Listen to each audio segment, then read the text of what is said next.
Bonjour à toutes et à tous. Je vais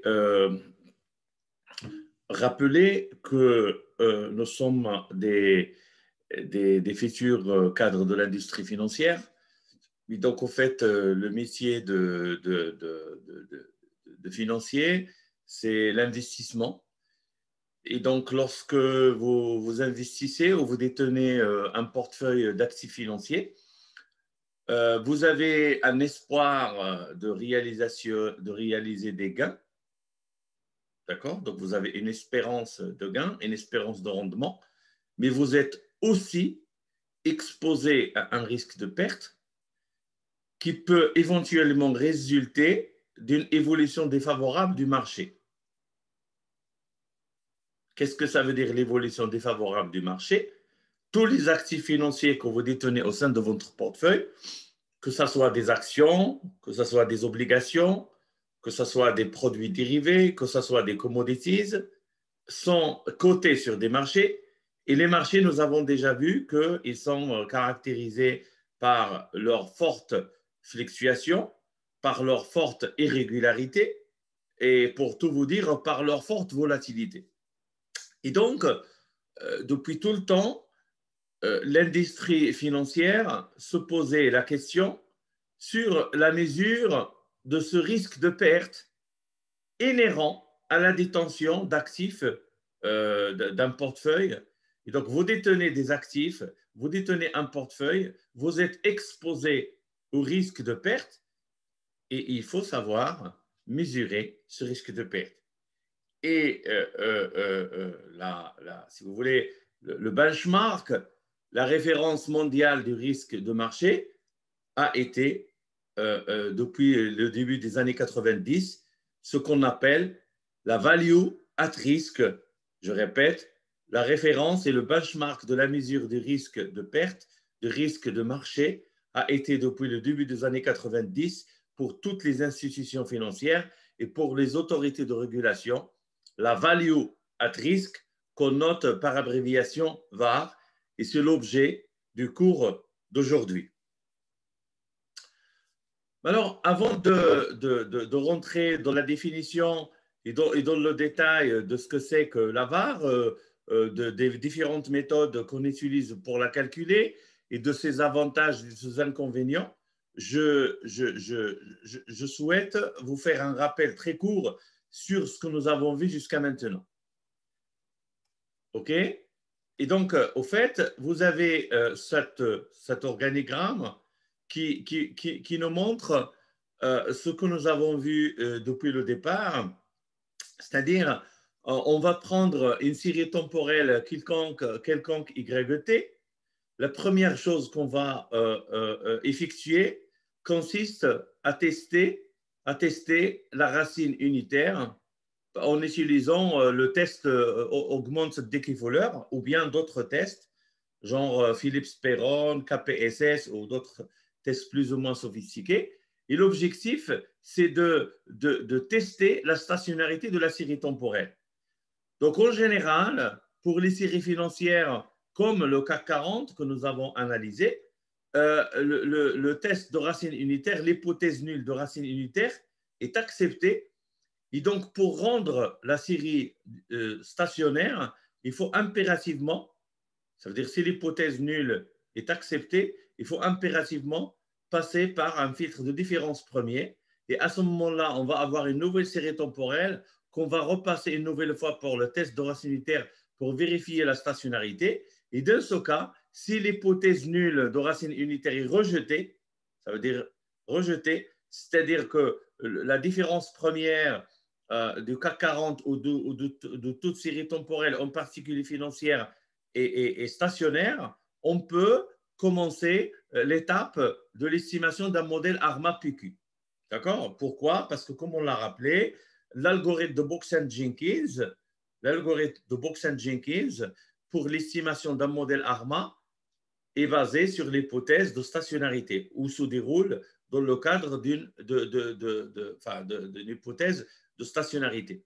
Et donc, pour estimer un modèle PQ, il suffit de choisir l'ordre P de la partie autorégressive et l'ordre Q de la partie moyenne mobile, soit par l'analyse de la fonction d'autocorrélation et de la fonction autocorrélation partielle, d'accord? Si cela s'avère difficile, voire impossible, compte tenu de la complexité de la série temporelle, genre les rendements du CAC 40, il faut passer à une autre approche qui va choisir l'ordre P et l'ordre Q du processus ARMA, qui va être le processus générateur de la série temporelle des rendements, en mobilisant les critères d'information. Et donc, en fait, on va choisir l'ordre P et Q qui va minimiser un critère d'information, soit le critère d'Akac, soit le critère de Schwarz, soit le critère de Nanquin. Et nous avons fait un exemple sur l'estimation de 36 modèles du CAC 40 et nous avons sélectionné celui qui minimise le critère d'Akac. Et donc, une fois avoir estimé un modèle ARMA PQ, naturellement, et tester la signification des paramètres, ça va de soi.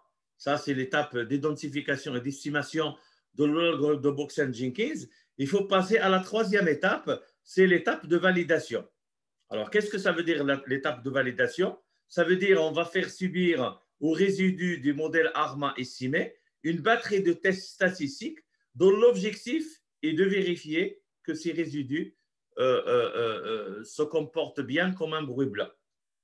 Il s'agit donc du test de Young-Box pour tester l'absence d'autocorrélation, du test de Jacques-Béra pour tester la normalité et du test Arch pour tester la normalité. Et donc, c'est les trois tests appliqués sur le résidu de modèle ARMA estimé sur les rendements du CAC 40 vérifient les propriétés d'absence d'autocorrélation, d'homoscédasticité et de normalité, alors la procédure va s'arrêter et dans ce cas, on peut faire la prévision sans aucun problème. OK? Par contre, si l'hypothèse de bruit blanc est rejetée, et en particulier, nous avons montré dans les séries financières, comme les rendements du CAC 40, à cause de la forte hétéroscédasticité des rendements, ben dans ce cas, le rejet de cette hypothèse va nous amener à estimer un modèle Garch. Et donc, l'estimation de modèle Garch, nous avons montré dans les cours précédents qu'il arrive à bien capter l'effet Garch, à bien capter l'hétéroscédasticité, à bien capter la variabilité de la variance du processus générateur de la série temporelle des rendements. Et par conséquent, le modèle Garch a montré sa supériorité par rapport au modèle ARMA pour capter ce que nous avons appelé l'effet stylisé des rendements financiers. Et donc, jusqu'à maintenant, nous étions arrivés à l'estimation d'un modèle Garch et nous avons montré qu'il faut intégrer le comportement asymétrique de la volatilité en estimant des modèles Garch asymétriques qui vont faire une distinction nette entre les chocs positifs et les chocs négatifs. Ça veut dire les good news et les bad news. Et nous avons aussi montré qu'il ne faut pas se satisfaire de l'hypothèse de la loi normale, il faut faire d'autres hypothèses. Nous avons présenté la loi de Student, nous avons présenté une autre loi extrême. Et donc, ce sont des extensions, ce sont des améliorations, ce sont des raffinements du modèle Garch.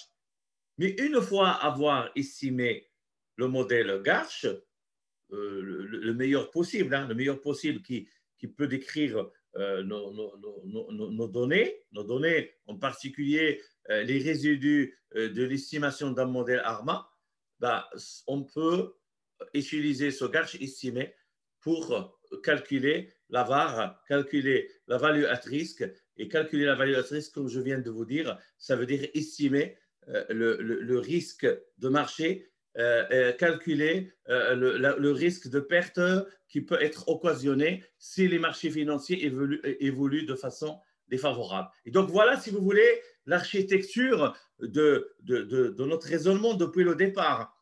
C'est que vérifier la stationnarité de la série temporelle, d'accord, en analysant la représentation graphique, en analysant le corrélogramme, mais surtout en se basant sur le test de racine unitaire de Dickey-Fuller, lorsqu'on va être sûr que la série temporelle est stationnaire, dans une première étape, on va tester un modèle ARMA.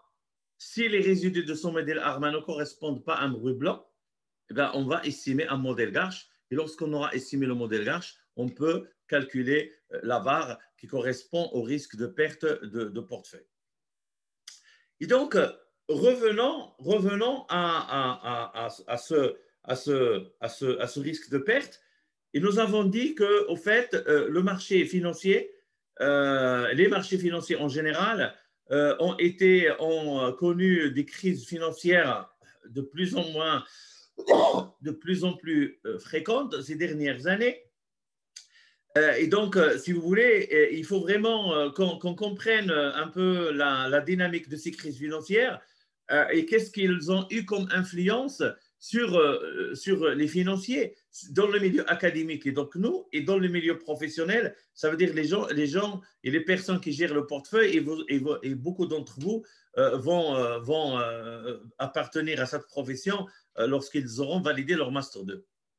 Alors, au fait, si on veut voir la crise financière, il est très bien résumé. Par exemple, la dernière crise avant le Covid, c'était la crise de 2008, la crise du subprime, et elle est très bien matérialisée par le film que vous avez tous vu presque, qui est le film The Big Short.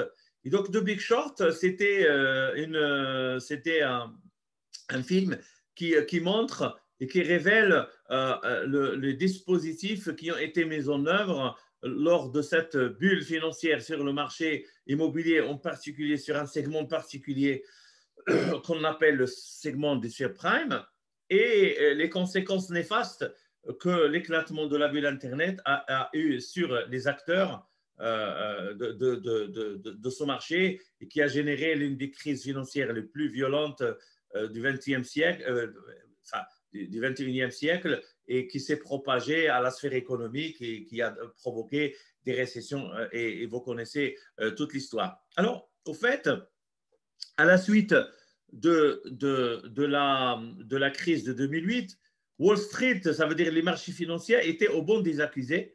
Et donc, il y a le Sénat américain a fait des auditions.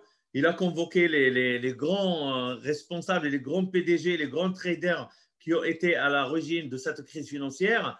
Et donc ici, c'est le jour où on a convoqué, le 27 avril 2010, le Sénat américain a convoqué M. Lloyd Blankfein, qui était le PDG de Goldman Sachs.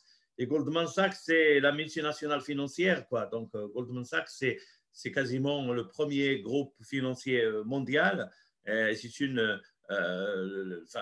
puissance énorme en termes d'actifs et en termes d'investissement et en termes d'exposition au risque de marché. Et donc, au fait, le PDG de Lloyd Blankfein avait une célèbre phrase, et désolé pour le gros mot que je vais dire. Donc, en fait, il disait, lorsqu'il avait une réunion avec ses traders, il disait la première priorité de Goldman Sachs, c'est de vendre ce deal de merde. Donc, en fait, en anglais, il dit shit. Donc, OK, donc des shit deals, ça veut dire débarrassez-moi de ce deal.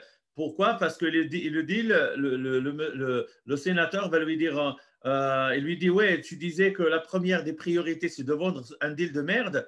Et il lui dit, combien de ce deal de merde avez-vous vendu à vos clients après le 22 juin 2007? Ça veut dire, à partir du 22 juin 2007, il y avait les prémices et les signes avant-coureurs de la crise financière qui allait éclater en 2008 et qui a atteint son sommet lorsqu'il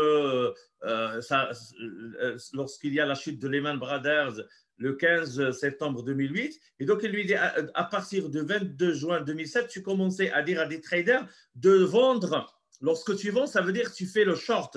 Et c'est pourquoi je vous ai parlé de big short. Ça veut dire que tu short, tu es vendeur et tu vends quoi? Tu vends le subprime. Ça veut dire, il disait, débarrassez-moi de ces prêts toxiques dans le bilan, nettoyez le bilan de la banque Goldman Sachs et vendez-le au maximum. Et donc, ils allaient chercher des clients pour les convaincre de leur vendre ce deal, et ils leur disaient, vous allez gagner beaucoup d'argent. Et donc, en fait, l'industrie financière a été accusée parce qu'il a mal géré, il a sous-estimé le risque financier et l'exposition à ce risque et les pertes colossales qui ont été occasionnées par la crise financière. Et donc ici, par exemple, pour nous, on est en train de parler du CAC 40 et donc vous voyez là, c'est la perte, c'est l'éclatement de la bulle de 2000. Donc regardez le montant des pertes. Là, c'est l'éclatement de la bulle sur Prime. Et là, c'est la chute du marché à la suite de la crise mondiale du Covid. Donc là, nous sommes sur un marché des actions. Marché des actions, ça veut dire le CAC 40. Ici nous avons le même phénomène, mais sur l'indice financier américain, le Standard & Poor's. Et donc là aussi, vous avez une crise financière de 2000, et ça, c'est la crise financière de 2008, et puis il y a la crise de 2020, etc. Si je prends l'euro-dollar, l'euro-dollar, lui aussi, il a connu des crises, quoi. Donc, il y avait la crise de 2000-2001 où l'euro, il a chuté. On a lancé l'euro le 1er janvier 1999 à 1,17 €. Et puis, quelques mois après, il a atteint, ça veut dire 1 euro, il achetait juste 0,80 ou 83, 82 cents de dollars. Et donc, c'était une crise de l'euro. Et puis, on a atteint un sommet en 2008 lorsqu'un euro cotait 1,6 $. Donc là, c'est une crise du dollar. Et puis, il y avait une correction en 2016 où il y a encore une chute de l'euro. Et donc là aussi, pour les personnes qui sont exposées au marché américain, d'accord, qui achètent des actions, des obligations américaines et qui sont dans la zone euro, ils ont accusé beaucoup de pertes. Et inversement, les investisseurs internationaux américains qui achètent des actifs en Europe, le CAC 40, le DAX, etc., ils sont exposés au risque de change. Donc, eux aussi, ils subissent des pertes lorsqu'il y a des crises financières. Et enfin, le dernier graphique ici, ça, c'est un graphique sur le prix des spreads. Donc, en fait, le spread, c'est comment dirais-je, le spread comment dirais-je, des CDS. Alors, les CDS qu'on appelle le Credit Default Swap, ce sont des instruments financiers, ce sont une sorte d'assurance qui mesure votre exposition au risque de quoi? Au risque de défaut. Ça veut dire de ne pas payer votre dette. Et donc, ça concerne les États. Et donc, ici, vous voyez que l'Allemagne a un CDS en pourcentage qui est très faible parce que l'Allemagne, il va toujours être en mesure de rembourser sa dette. La France aussi, il a un CDS qui n'est pas très loin de CDS allemand. Par contre, vous avez l'Italie, le Portugal et surtout la Grèce. La Grèce qui a atteint le niveau de CDS, ça veut dire le risque de défaut de la Grèce a atteint un sommet en 2011-2012, avant l'intervention du président de la Banque centrale de l'époque, M. Mario Draghi, qui disait, c'est l'actuel Premier ministre d'Italie, qui disait whatever it takes, ça veut dire nous allons défendre l'euro et en particulier, nous n'allons pas laisser tomber la Grèce et après, cette crise financière s'est calmée progressivement. Et donc, vous avez une crise financière sur le marché des actions, vous avez une crise financière sur les marchés de change, ça veut dire sur les devises, vous avez une crise financière qui peut avoir lieu sur les dettes souveraines et vous avez une autre crise financière qui peut avoir lieu tout simplement sur le marché de pétrole. Donc ça, c'est le marché de pétrole. Et donc, le pétrole aussi, il a une chute spectaculaire après la crise de 2008, d'accord? Et puis, il a repris ses esprits pour se situer aux alentours de 100 $. Et puis, à partir du mois de juin 2014, on a eu une chute spectaculaire du marché de pétrole qui est parti chercher les 25 $. Et puis, on a eu une reprise, mais cette reprise a été interrompue par la crise du Covid. Et cette crise du Covid, il a aussi poussé les prix du pétrole trop bas. Et donc là aussi, vous avez un autre segment de marché qu'on appelle les matières premières. Et la matière première la plus importante et la plus tradée, c'est le pétrole. Vous pouvez aussi dire le gaz naturel, l'or, je ne sais pas moi, le bitcoin. Vous pouvez aussi dire les matières agricoles, donc genre le café, le blé, le soja, le riz, etc. Et donc, tous les actifs qui sont cotés sur le marché sont sujets à de fortes fluctuations de leur valorisation. Et ces fluctuations-là exposent celui qui les détient dans ce portefeuille à un risque de perte. Voilà, si vous voulez, le fond du sujet. Et donc, on va partir d'un constat c'est que nous sommes en présence de crises financières à répétition. Donc, on peut dire la crise de 29, la crise de 73, la crise de 87, la crise de 94, de 2000, 2020, de 2000, 2008, 2020, et je vais vous dire, on aura encore d'autres crises, quoi. On aura d'autres crises. Et donc, en fait, les crises financières qui étaient l'exception, ils sont devenus quasiment la règle, quoi. Donc, le marché financier, ils ont connu beaucoup de crises, mais ils vont en connaître davantage. Ça veut dire, au fait, il ne faut pas s'étonner d'avoir des crises boursières pour tous les actifs qui sont cotés en bourse, quoi. Et donc, au fait, cela résulte ou bien provoque une volatilité des marchés financiers, mais qui est excessive. Ça veut dire, au fait, que les marchés financiers soient volatiles, c'est normal, hein? C'est normal. Ça veut dire, on a dit qu'il y a l'arrivée de l'information, on va traiter l'information. S'il s'agit d'une bonne information, la volatilité va baisser. S'il s'agit d'une mauvaise information, la volatilité va augmenter. Donc ça, c'est la vie quotidienne du marché, quoi. C'est même la respiration, quoi. Donc nous, pour vivre, on respire. Ben, les marchés, pour vivre, ils ont besoin de volatilité pour vivre, quoi. C'est même la définition d'un marché financier. Un marché financier où il n'y a pas de variabilité, il n'y a plus d'offre et de demande, d'ajustement des prix, etc. Mais le problème, ce n'est pas cette volatilité. Le problème, c'est sa nature excessive. Je répète, le problème n'est pas la volatilité des marchés financiers. Le problème, c'est sa nature excessive. Ça veut dire la volatilité est extrêmement élevée. Je répète, la volatilité est extrêmement élevée. Ça veut dire que le marché arrive à traiter la volatilité qui est faible, qui est moyenne, qui est relativement élevée, mais extrêmement élevée, excessivement élevée. Alors là, les marchés n'arrivent pas à traiter ce problème et sont challengés par le côté excessif de cette volatilité. Donc, au fait, cette volatilité et son caractère excessif a été accentué par le développement spectaculaire des produits dérivés.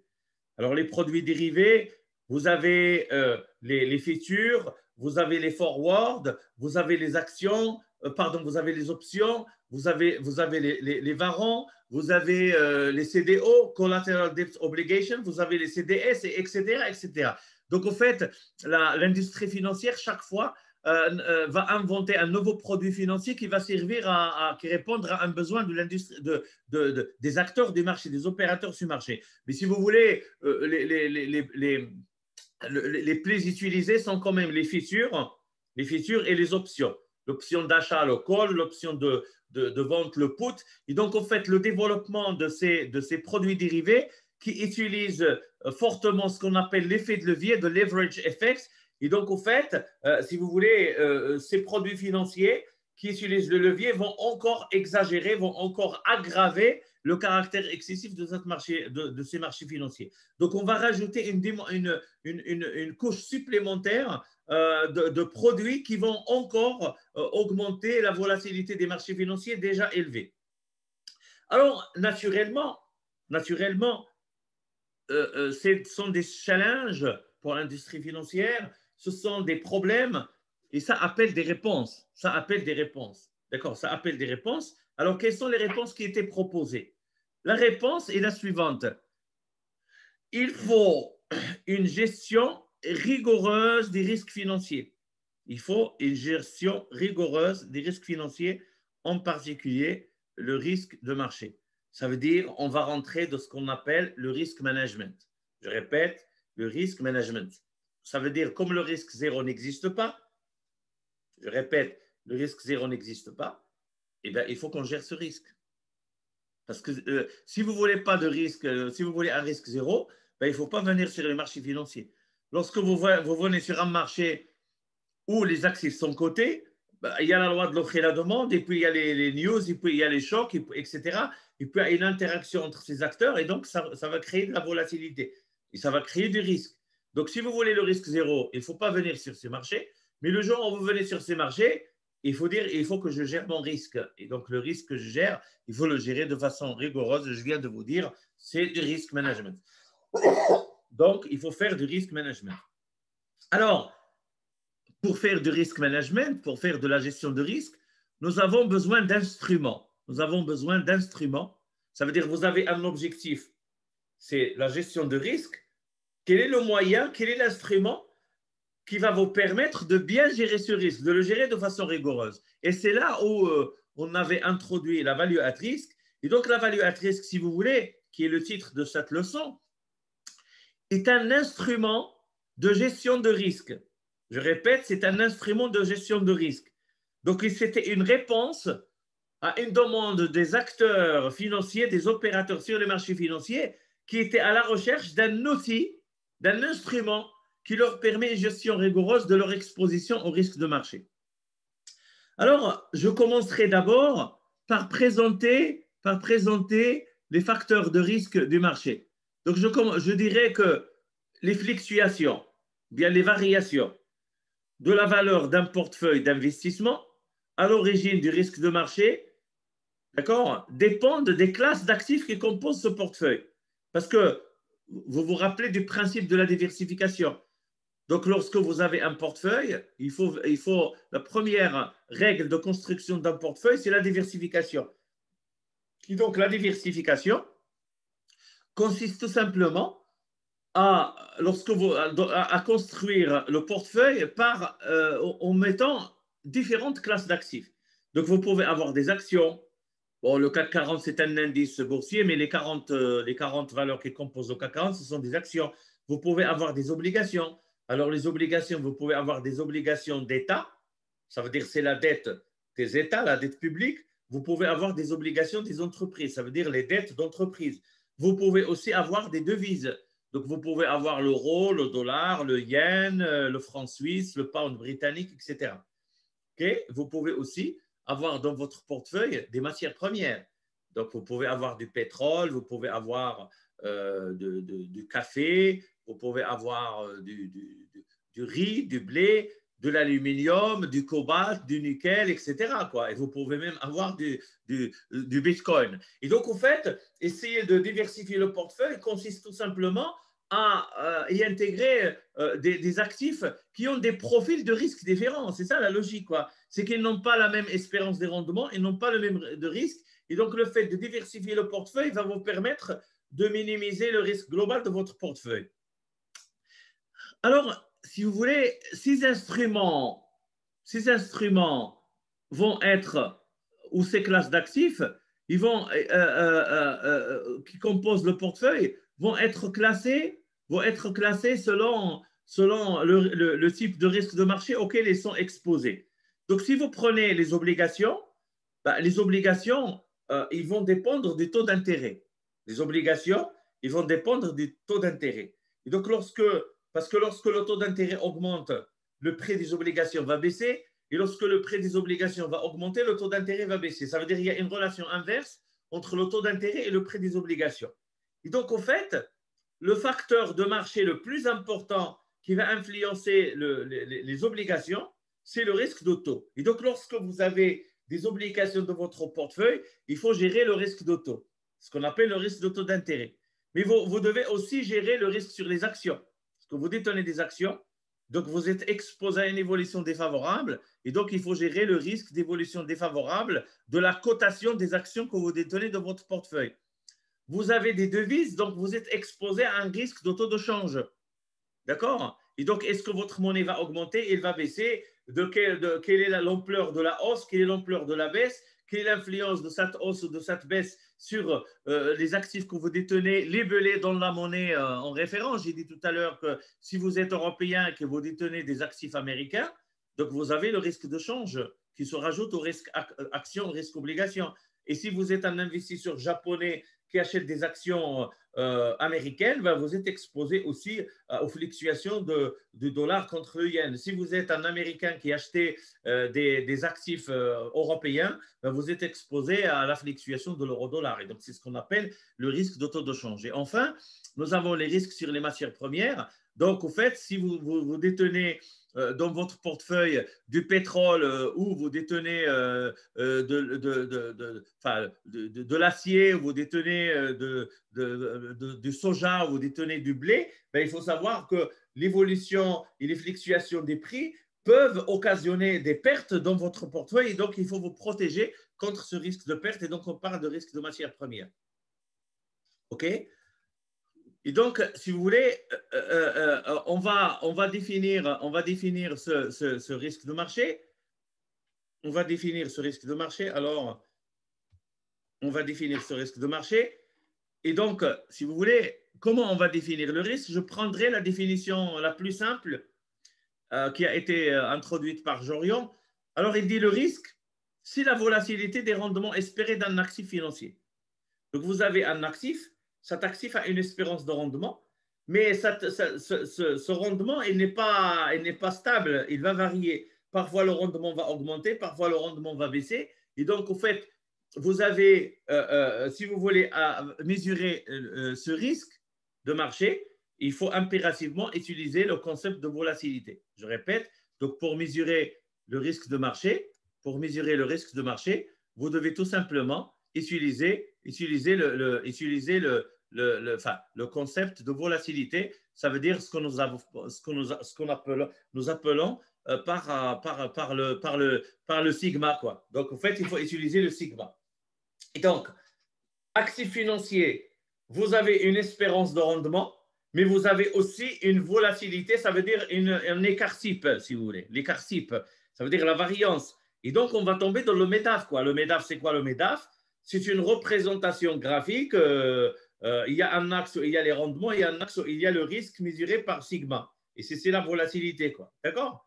Et donc, en fait, si je peux résumer par une figure, je dirais que le risque de marché, c'est que vous avez le risque sur les marchés des actions, vous avez le risque sur le marché de taux d'intérêt, ça veut dire sur le marché obligataire, vous avez un risque de change sur les monnaies et vous avez un risque sur les matières premières. D'accord? Donc, c'est les trois grandes familles de risques qui peuvent occasionner des pertes. Et donc, si vous voulez, on revient à l'idée de la construction d'un portefeuille. Donc, d'abord, lorsque vous désirez en tant que financier construire un portefeuille, vous commencez toujours par l'évaluation des rendements. Ça veut dire l'évaluation, ça veut dire à combien s'élève mon rendement. Est-ce que je vais gagner 5%, 6%, 7%, 8%, 10%, etc. Et surtout, parce qu'il ne faut pas se satisfaire de cette espérance de rendement, il faut aussi le risque. Donc, c'est toujours le couple rendement-risque. Votre rendement, il s'élève à combien? Et le risque de ce rendement, il s'élève à combien? Et donc, vous devez faire un arbitrage entre un risque élevé avec un rendement élevé ou bien un risque moyen avec un rendement moyen ou un risque faible avec un rendement faible. Vous faites des choix, quoi. Ce sont des choix. Donc, lorsque vous gérez le portefeuille, vous faites des choix.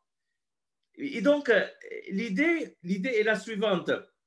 Ça veut dire, si on veut définir une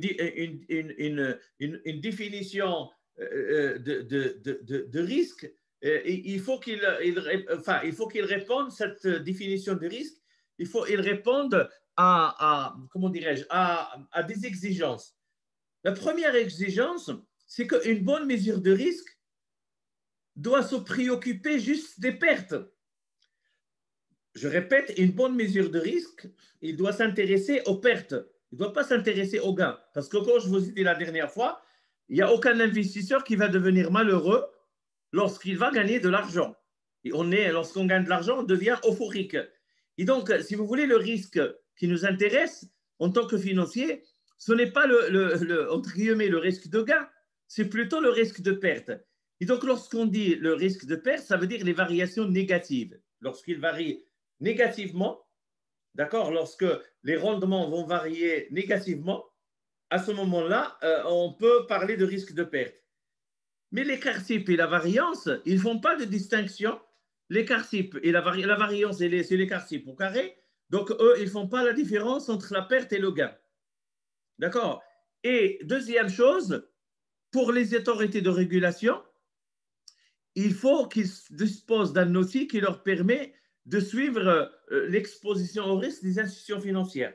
Parce que toutes les banques et toutes les assurances, ils sont contrôlés par des autorités de régulation. Il y a une supervision, quoi. Il ne faut pas croire que les banques et les assurances ne sont pas réglementées. Non, il y a des organes de contrôle, de régulation, de supervision de leur activité. Et donc, en fait, ces autorités de régulation, ils ont besoin d'une mesure de risque qui aussi soit pertinente et en particulier qui prend le côté les variations négatives.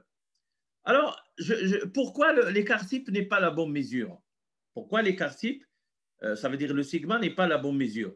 Donc, je rappelle que l'écart type, c'est la distance moyenne du rendement par rapport à la moyenne. Ça veut dire, lorsque je dis la distance, ça veut dire c'est la dispersion autour de cette moyenne. Et donc, cette mesure classique de risque, on va montrer par un exemple qui n'est pas pertinente. Donc, prenons l'exemple d'une action qui commence brusquement à avoir des rendements très élevés grâce à de nouvelles opportunités d'investissement. Donc, vous avez une firme qui a trouvé de nouveaux marchés, qui a de nouveaux clients, qui a signé de nouveaux contrats. Ce sont des bonnes nouvelles. Et donc, le rendement commence à augmenter, augmenter, augmenter. Et bien, si on se base sur la dispersion, la distance par rapport à la moyenne, on peut dire que cette action est devenue trop risquée parce que la distance qui sépare les rendements à la suite des bonnes nouvelles est très éloignée de la moyenne historique. D'accord?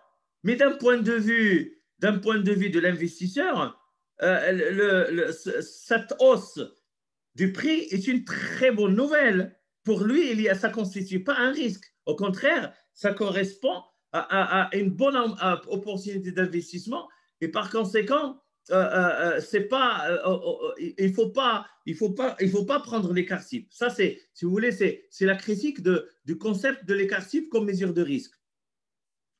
Pourquoi? Parce que pour l'investisseur, si vous voulez, pour l'investisseur, au lieu de considérer à la fois les variations positives et négatives de les prix de l'action, l'investisseur, au fait, il s'intéresse exclusivement, il va se focaliser exclusivement sur les variations négatives de la valeur de son portefeuille.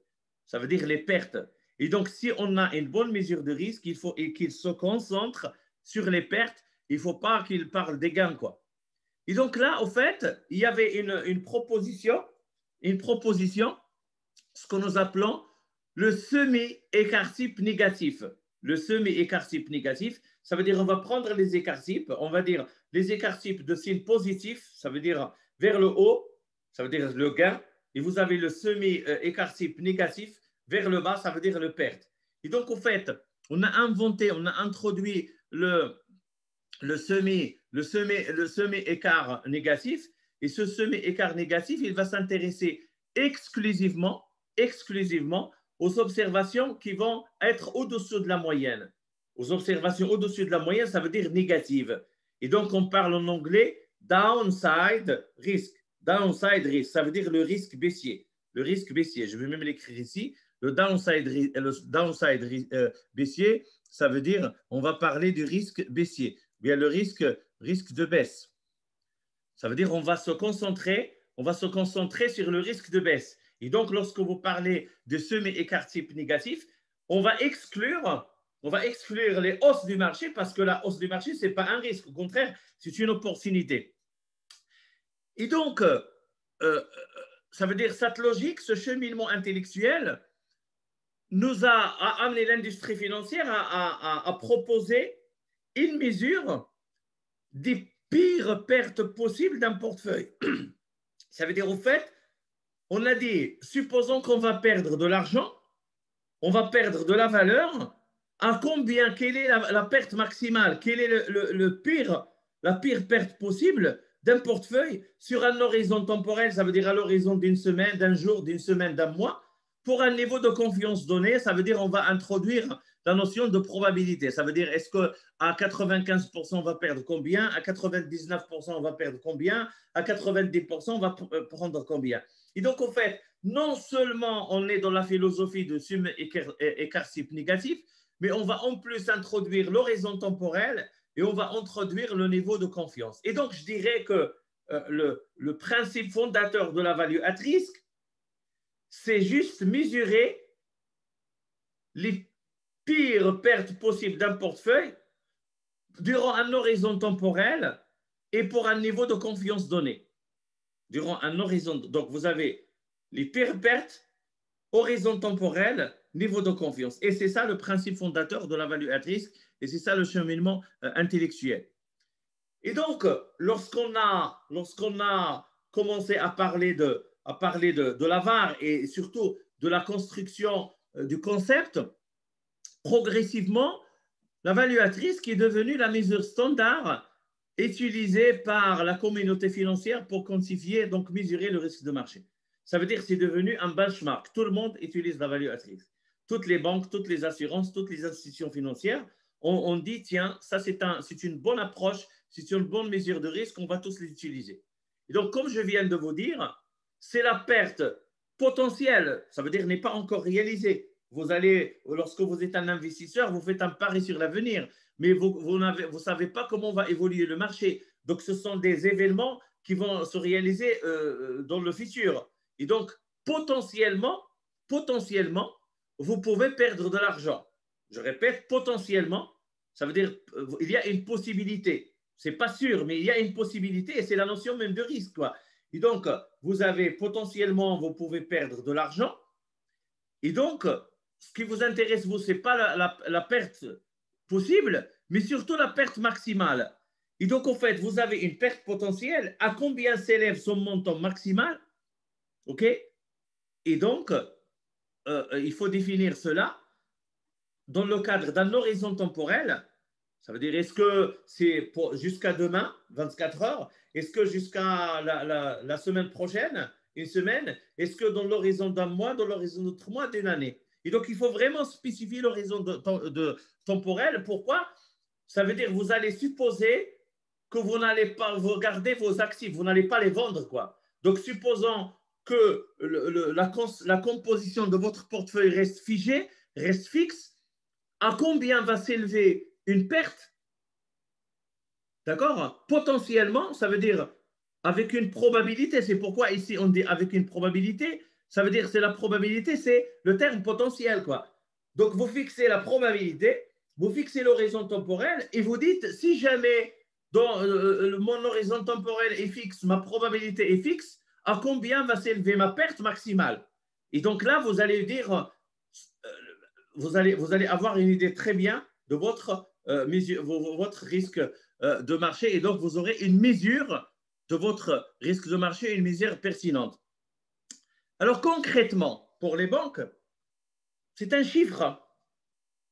C'est un chiffre. C'est un chiffre, c'est un nombre qui va indiquer combien une institution financière peut perdre avec une probabilité donnée sur un horizon temporel donné.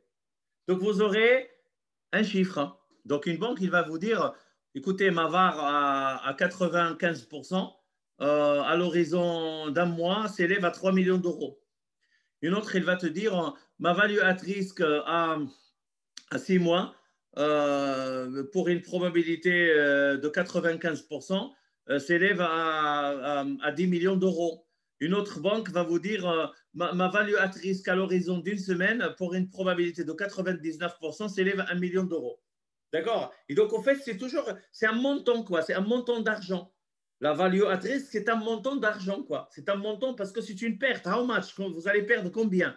Donc, il y a bien un montant. Vous allez investir un montant initial, vous allez mettre, je ne sais pas moi, 1 million d'euros. Combien de ce million d'euros vous allez perdre? Est-ce que vous allez perdre 100 euros, 1000 euros, 10 000, 100 000 ou tout? D'accord? Et donc, vraiment, vous devez avoir une idée très précise du montant que vous allez perdre. D'accord? Si vous fixez l'horizon temporel et la probabilité. Et donc, cette mesure et ce concept de la VAR est devenu très célèbre dans la communauté financière. Et pourquoi il a eu cette grande popularité, au sein de l'industrie financière? Ben, tout simplement, je viens de dire tout simplement, c'est qu'il est simple sur le plan conceptuel. Grâce à simplicité conceptuelle. Ça veut dire au fait, c'est pas compliqué. La VAR, il va vous donner un chiffre. Il va vous donner un chiffre qui va résumer le risque de marché associé à n'importe quel portefeuille. D'accord? Et donc, c'est très simple. L'idée, c'est très simple. Et je vais vous expliquer tout à l'heure pourquoi. Donc, avoir un chiffre qui mesure la perte associée avec une probabilité donnée, c'est très simple. Et donc, non seulement la valuatrice va répondre à une gestion rigoureuse du risque de marché, par les institutions financières, mais aussi, cette simplicité va aussi être intéressante pour les autorités de régulation. Ça veut dire les autorités de régulation qui contrôlent les banques et les assurances. Vous arrivez avec un chiffre, vous dites, ouais, vous avez une VAR de combien? 5 millions. Et vous avez une VAR de combien? 10 millions d'euros. Et vous, j'ai une VAR de 10 millions. Donc, il va connaître les chiffres et il a un ensemble d'indicateurs qui vont dire à l'institution, vous avez bien géré le risque, vous avez mal géré le risque. On va y arriver. Alors, ce qu'il faut savoir, vous, en tant que financier, c'est que la supervision bancaire sur l'échelon international, il y a ce qu'on appelle le comité de Bâle. Bon, Bâle, c'est une ville en Suisse. Donc, il y a un comité. Et ce comité, il est composé des grandes banques internationales avec les banquiers centraux et toutes les autorités de régulation. Donc, ils se réunissent et ils établissent des règles de bonne conduite. D'accord? Et donc, au fait, de la Banque des règlements internationaux. Il faut savoir ce que c'est que la Banque des règlements internationaux. Vous avez tous les pays, ils ont une banque centrale. Vous avez une banque centrale. Tous les pays, ils ont une banque centrale et vous avez une banque qui est internationale et cette banque, elle va superviser tout le système financier international. D'accord? Tous les systèmes financiers internationaux et comment dirais-je, est supervisé par la Banque des règlements internationaux. D'accord? Donc, en fait, en anglais, ça s'appelle BIS, c'est Bank of International Settlements. Je répète, Bank of International Settlements, son siège est à Bâle en Suisse. Alors, ce comité de sages, je répète, le comité de Bâle, c'est le comité de sages, ça veut dire que c'est un comité qui donne des recommandations, qui donne des conseils pour bien gérer le risque financier. Il a imposé aux institutions financières comme les banques et les assurances et toutes les sociétés d'investissement de respecter les exigences de réserve en capital basées sur les estimations de la VAR. Je m'explique. Ça veut dire que vous êtes exposé à un risque. Parce qu'on appelle en comptabilité, vous devez faire des provisions pour affronter ce risque si jamais il se réalise. Je répète, vous êtes exposé à un risque, il faut mettre de l'argent de côté, de le laisser dormir dans vos caisses. Si jamais le risque il se réalise, vous allez sortir cet argent pour réparer les dégâts, pour réparer le dégât. Ben, c'est comme une assurance. Les assurances, ils collectent les primes et il a ces primes-là en réserve si jamais le risque se réalise, il y a un risque se réalise, il y a des sinistres. Et donc, l'assurance, elle arrive pour indemniser tous les gens qui ont subi le sinistre. C'est la même logique dans les institutions financières. Et donc, vous êtes exposé à un risque de marché, vous avez un certain niveau de cette exposition. Et donc, si jamais le marché évolue défavorablement, vous pouvez être menacé de faillite. Vous pouvez, en tant qu'institution financière, faire faillite parce que vous serez incapable de faire face à vos engagements contractuels. Je répète, vous serez incapable de faire face à vos engagements contractuels envers vos clients. Et donc, si vous voulez, pour garantir cela, les autorités de régulation, ils disent qu'il faut faire des réserves en capital, il faut mettre des provisions, comme on appelle, en comptant, on appelle ça les provisions. Donc, il faut prendre une somme d'argent et la mettre en réserve, ça veut dire la laisser dormir dans les coffres. Et comment on va avoir, quel est le montant de ces réserves qui doivent dormir dans les coffres pour faire face au risque de marché? Ben, c'est la VAR. Ça veut dire le chiffre de la VAR. Le chiffre de la VAR. Si vous dites ma VAR est de 3 millions d'euros, vous dites ben, mettez 3 millions d'euros de côté. Si on vous dit ma VAR est de 10 millions d'euros, vous dites mettez des millions d'euros de côté. Ça veut dire au fait les pertes, vous devez passer de l'estimation de la perte à une réserve en capital dans vos coffres. Et donc voilà le lien, si vous voulez, entre la value at risk et les institutions financières. La value at risk va permettre aux institutions financières de mettre en réserve un certain montant en capital pour faire face à une évolution défavorable des marchés. D'accord? Et donc, au fait, si vous voulez, le fait donc de disposer d'une estimation précise de la VAR est d'une importance cruciale. Ça veut dire qu'il ne faut pas se tromper sur le chiffre de la VAR. Pourquoi? Parce que le chiffre de la VAR, c'est lui qui va vous obliger à consacrer une partie de vos ressources financières à constituer des réserves en capital. Et donc, il y a ce qu'on appelle l'allocation optimale des ressources. Nous sommes des économistes. Et donc, si vous voulez, si jamais vous vous trompez dans l'estimation de chiffre de la VAR, et s'il y a des erreurs dans cette estimation, ça peut provoquer ce qu'on appelle une allocation suboptimale, une allocation suboptimale, du capital. Donc, nous avons appris dans les cours d'économie, c'est qu'il faut toujours s'assurer d'une meilleure allocation des ressources. Et quelle est la ressource principale des banques? C'est le capital.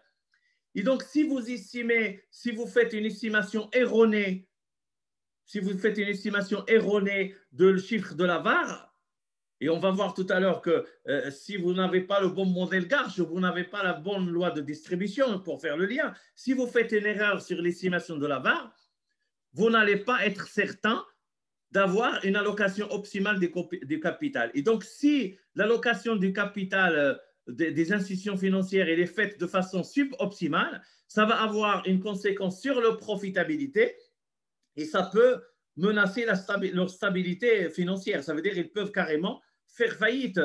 Et donc, le problème qu'une banque fasse faillite, c'est son problème. D'accord? Qu'une banque fasse faillite comme une entreprise, il y a des millions d'entreprises qui font faillite. Mais ça dépend si on est too big to fail, quoi. Rappelez-vous de too big to fail. Pourquoi la chute de Lehman Brothers le 15 septembre 2008 a créé une crise financière mondiale qui s'est transformée en crise économique? Et parce que c'était une banque gigantesque, il avait une taille gigantesque, et c'est de là on parle du terme too big to fail. It's too big, c'est trop grand pour que l'État laisse ces banques et ces institutions financières tomber en faillite, quoi. Et c'est pourquoi on parle d'institutions de banque et d'assurance qui sont de nature systémique. C'est pourquoi on parle de banques et d'assurances qui sont de nature systémique. Et donc, si vous voulez, c'est simple, le message est clair, ne vous trompez pas sur le chiffre de la VAR, estimez-le de la façon la plus précise possible, de sorte à éviter l'allocation suboptimale du capital qui peut avoir des conséquences néfastes sur votre profitabilité et donc sur votre stabilité et la stabilité financière de tout le système financier international, en particulier pour les banques systémiques qui ont des expositions internationales. Et on a vu l'exemple de la chute de Lehman Brothers et les conséquences désastreuses qu'il a eues sur le monde. Alors, je vais vous faire un peu d'histoire rapidement, quoi, pour comprendre un peu la naissance de la VAR. Il faut savoir que jusqu'aux années 80, les méthodes utilisées pour détecter et gérer le risque de marché n'étaient adaptées qu'à des produits spécifiques. Ça veut dire, au fait, vous avez des produits et pour chaque produit, on va utiliser une méthode pour gérer le risque de marché. D'accord? Et donc, en fait, les produits sont les classes d'actifs. Donc, on avait une méthode pour les actions, une méthode pour les obligations, une méthode pour les options, une méthode pour les futurs. Donc, il y avait plein de méthodes qui n'avaient aucun lien les uns des autres pour gérer le risque de marché. Par conséquent, dans le cadre d'un portefeuille ou entre différents portefeuilles, on ne pouvait pas faire des comparaisons. Entre les différentes classes d'actifs. On ne pouvait pas dire que cet actif est plus risqué que l'autre. On ne pouvait pas dire que cet actif est plus risqué que l'autre parce que on n'utilise pas une méthode standard pour tous les actifs. Chaque actif a sa propre méthode. Et donc, ce qui s'est passé, en particulier le développement spectaculaire des marchés dérivés, des derivatives, comme des anglo-saxons, l'augmentation de la volatilité financière des marchés financiers, la succession et la récurrence des crises financières, on poussait les institutions financières à rechercher un indicateur global et synthétique.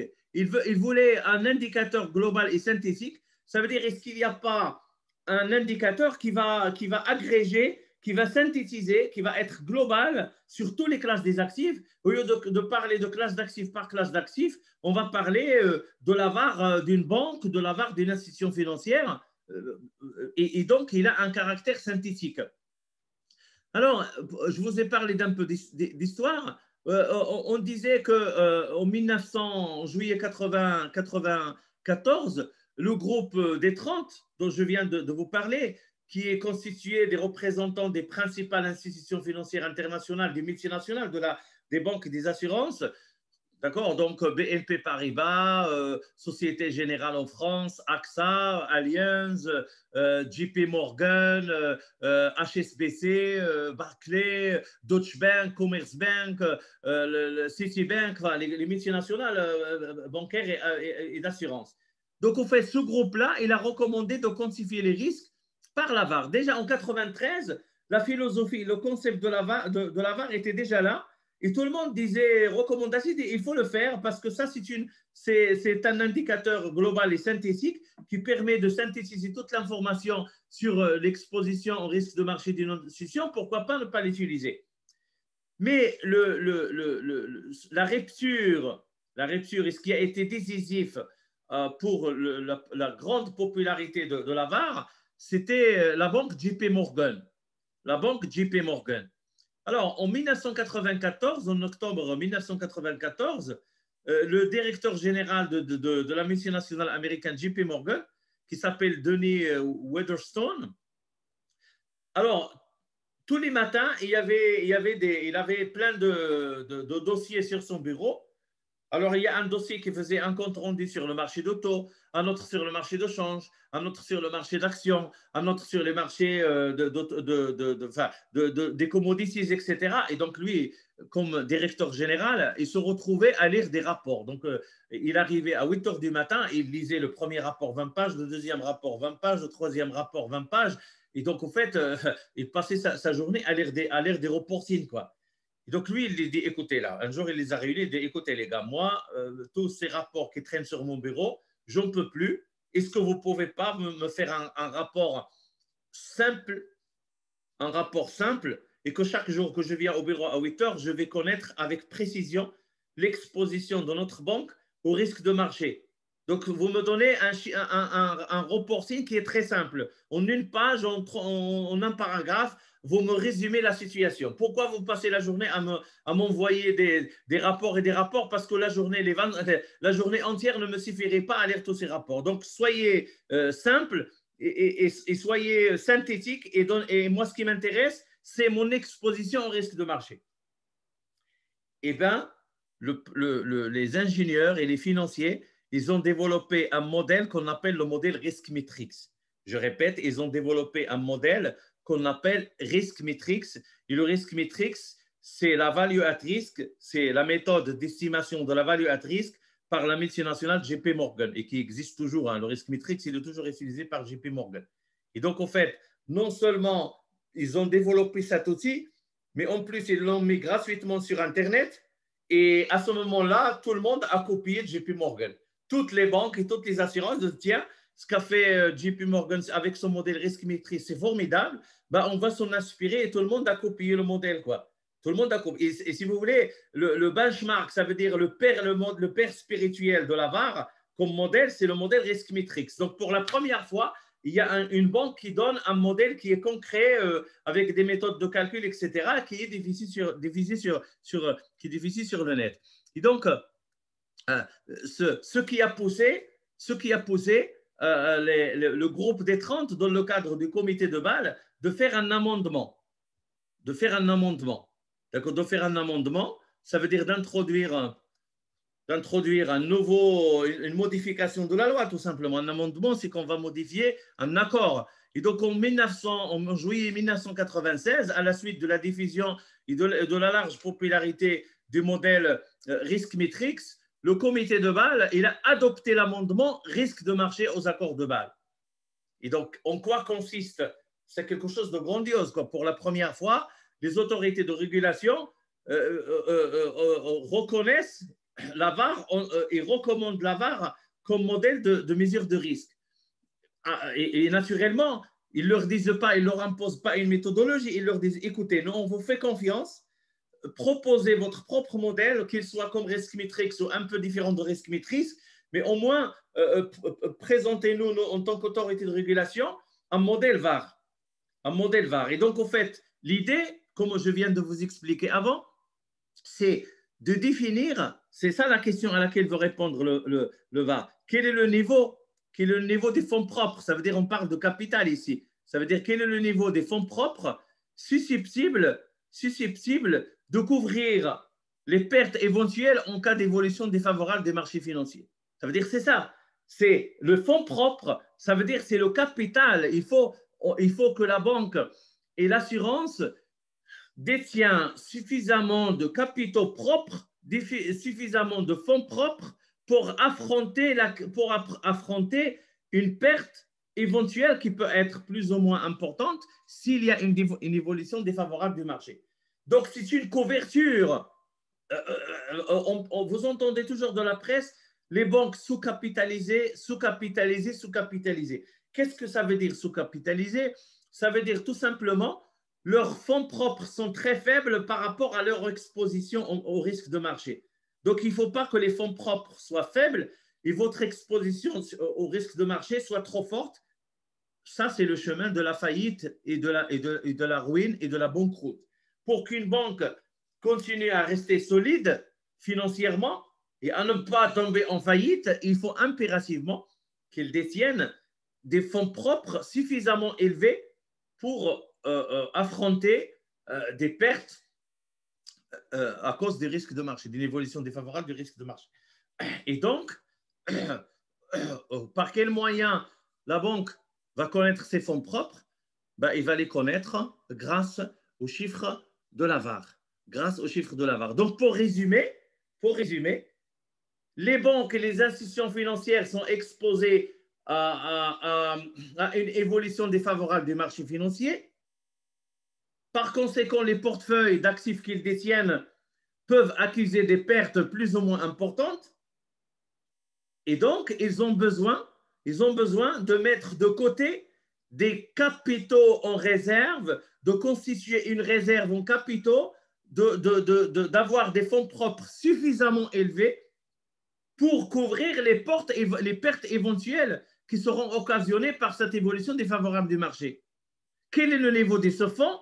Quelle est la quantité, quel est le montant de ces fonds propres qu'ils doivent mettre en réserve pour couvrir les pertes? C'est le chiffre de la VaR qui va nous le donner. Et donc, il faut estimer la VaR avec précision, avec exactitude. Je vous en dirai davantage dans quelques instants. OK? Merci.